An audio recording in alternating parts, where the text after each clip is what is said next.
Is this thing on? Welcome back to Big Mouth and fancy seeing you here in June. I'm very welcome, my friends, and especially my enemies. Come in, sit down, no touching. I don't do the touching. And welcome to episode 18 of Smallville, the saviour of Superman. What sets Smallville apart from all the other comic book TV shows, including The Walking Dead, every single one of them? Why is this the best interpretation of a comic book character on TV ever, in my opinion? I'm asking you, comments down below. Well, I'm going to tell you, this show had soul, it had warmth, and it had charm. And this is why it was so successful. No TV show has ever been made in the style of Smallville. I've spoken about Smallville's inspirations. Definitely Buffy, definitely Dawson's Creek, definitely 90210. It had everything in its inception that those shows did. But these guys, Alfred Gough and Miles Miller, were taking on Superman.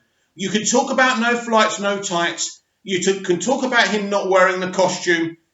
Tom Welling is playing Superman. Yes, he's playing a pre-Superman, but he's got all the characteristics of what Superman needs to have. He's heroic. He's constantly blaming himself if he fails to do something, if someone dies, if someone gets hurt.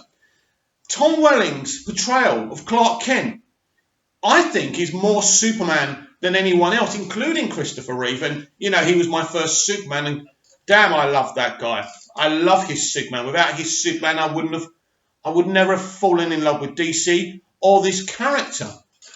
But you look at the characteristics. Smallville had a warmth and a soul because our Miles have a warmth and a soul. And they gave that. Now, I know a lot of people criticize the fact that they were producing the thing in California while the people making it were in Canada. But that doesn't really matter to me because I wasn't part of the everyday element of making this show. I was a consumer. I was on the outside looking in and watching something very special going on here.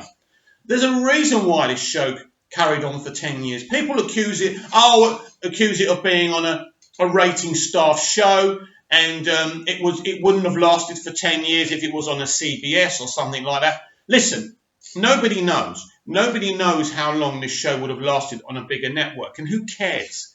This show did last for a decade. It was special. I mean, these guys were pumping out 18 to 23 episodes a year. I think the first season was 19 episodes, wasn't it? Or maybe more, I can't remember now. But, when you're putting out, and I think it's ridiculous. I think that TV, to this day, that networks demanding 20 plus episodes a year is ridiculous because making TV is a factory. So these guys would have been coming in on a much lesser budget, by the way, than the Arrowverse shows or other shows these days. And they have to give you convincing stories, plots, character developments. And these people did it every week. And I love the special effects, but I've said it before, the character dynamics were the magic element of Smallville. And one of the things the show doesn't get enough credit for is how special these characters were done. And you've got to remember, characters like Chloe, characters like Lionel weren't even part of the canon, but they became part of the canon. We'd never met Lex Luthor's father before, and by Jove, what an amazing version as the first version of Lex Luthor's father, Lionel Luthor, was. It was amazing. But this show had a soul because back then, and I've spoken about the golden generation of American television or even British television, really. I think from 2001 to 2011 was the golden generation of television. As I said before, Smallville, Alias, 24, Lost, Prison Break, the Life on Mars UK, let's get that right. Some amazing shows were being made because we were living in a different environment then. It wasn't political. Everyone didn't have their head put out of joint because this crazy guy was president of America. And people didn't really care about talking about politics or political commentary on TV. So the creative could just do whatever the hell they wanted. So they weren't weighed down by representation. Of course, representation matters, I understand. But I think that television and film are weighed down by it. Again, I did it in the video before and I left the phone in here again. I do apologise. But basically, because they weren't weighed down by those things, they could just focus on the creativity.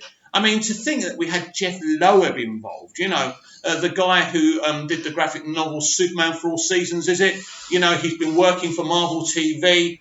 I don't think his job on Heroes or Marvel TV has been as effective as it was on Smallville. His job on Smallville was amazing because you could have him there to give you advice about how you should be doing these things, but he was in the writer's room. I saw a brilliant Smallville bonus feature on one of my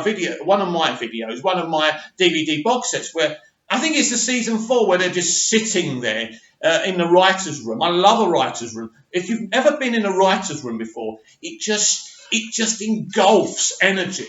Everyone has a right to speak, and I love it when Jeff Loeb goes, that moment has passed. It's like they were saying, you could think of an episode like Lionel Has Wings, which we never did. Imagine if we had an episode actually with Lionel with wings, John Glover with wings. How would that have even worked? But that's the whole thing.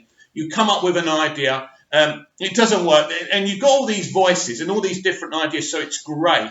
But ultimately, Alan Miles were pushing this thing for 7 seasons. It was their arcs in place. And I think the show's arcs were important, but they didn't dominate the season. There was always other things going on. But yeah, if you want to know what's so special about this show, it's the warmth and charm, soul and personality that it had. And I'm still obsessed with this show. I'm fascinated by this show. A show that really shouldn't work, because by this time we were just dying for an epic Superman movie. I've said this before. When they announced this show, I said, I don't want Superboy. I want an epic, awesome Superman movie. But we wasn't getting it. But Smallville really did something that no Superman film or even Superman comic has ever done. They fleshed out the characters. They fleshed out Clark Kent, Lois Lane, and Lex Luthor. And even Lois Lane when we got to her. I mean, I think we all kind of thought, Lois in a pre-Superman story, how's that going to work? But it did, because they fleshed these characters out. So I mean, I've probably explained this to you before. I see this show as the Bible of Superman. If you want to tell your children about who Superman is, put Smallville on. It's amazing the job they did.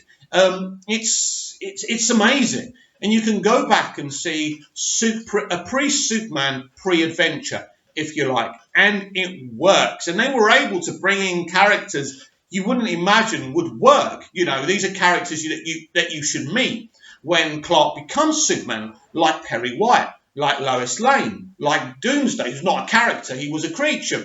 I even love what they did with Doomsday. I think there were mistakes with the Doomsday storyline in the essence of deciding not to go with CGI. I don't think they had the budget. But the elements of Davis Bloom, I thought Sam Witt was amazing. He's a hilarious guy, by the way. Very talented as well. He does a lot of things. He's done animated stuff as well. But I thought the Davis Bloom element of Doomsday was so special. It's so unique. So you had this kind of Bruce Banner, Jekyll and Hyde going on. And it was an amazing thing. And then you've got their version of Brainiac, which is an amazing version of Brainiac, because you look at their version of Brainiac, they can't afford the skull ship, sorry. They can't afford to make him up like the iconic Brainiac. So what they do, they get in James Masters, who of course came from Buffy, as I said. They were hugely inspired by that show, and who wouldn't be? But they brought James in, and he was excellent. He really was. He's everything that Brainiac should be. He doesn't look like Brainiac. He doesn't have the skull ship. He does have a spaceship. And by the way, the ship they gave him looked absolutely stunning. And the idea that the ship is part of him was awesome. And the kind of X-Files black goo coming off. And look, some brilliant concepts. This show really had some amazing, blue touch paper ideas that had never been done before. And when you look at James Masters' Brainiac, it was brilliant and it worked so well. To have such a fine actor like James Masters is something truly special, to be playing these iconic characters. And, I could just go on and on. But I just feel that no show will ever touch the depths and the heights that Smallville did. Why not? Why not? We have all the Arrowverse shows. We've had the Marvel Netflix shows, which at times have been impressive, but I think the first season of Daredevil was amazing. Guess who was on that? Yes, a guy who worked on Smallville. He ran the first season, Stephen S. DeKnight, a genius, right? He was involved in Smallville. He was amazing. He wrote many, many episodes. So guess what? Someone from Smallville, someone that Alan Miles picked to work on Smallville, went on and did another really good comic book TV show. And by the way, when he left, it was crap. It was never the same again. In fact, none of those shows were the same again or as good as Daredevil Season 1. And there's many creatives who worked on Smallville around doing so many amazing things because Alan Miles picked their people well. They picked their cast well. They picked their producers well. They picked, the people who did everything were at the top of their game. So Alan Miles didn't have the luxury of a high budget. But I tell you what, the season 4 finale was one of the most expensive finales budgeted ever on television. And you could tell because, and this is what you got from the WB, which was the difference between, I said it before as well, the difference between Alan Miles' relationship with the WB to the CW is obvious. You never heard Alan Miles say, oh yeah, we've got a great relationship with the CW, but they always said it about the WB because there was a freedom. The network and the creatives were working together to make something extremely special. You never even worried about Smallville being cancelled. And I think ultimately, while the CW needed Smallville because they were in trouble, when the WB merged with CBS and created this entity, they were in trouble. And it was only when we had the Vampire Diaries and stuff like that, they realised, and obviously Warner Brothers Entertainment said, listen, you've got to wrap Smallville up now. We're going to do a Superman movie, a.k.a. Man of Steel. So they didn't want Smallville on the air at the same time as Man of Steel, which is interesting.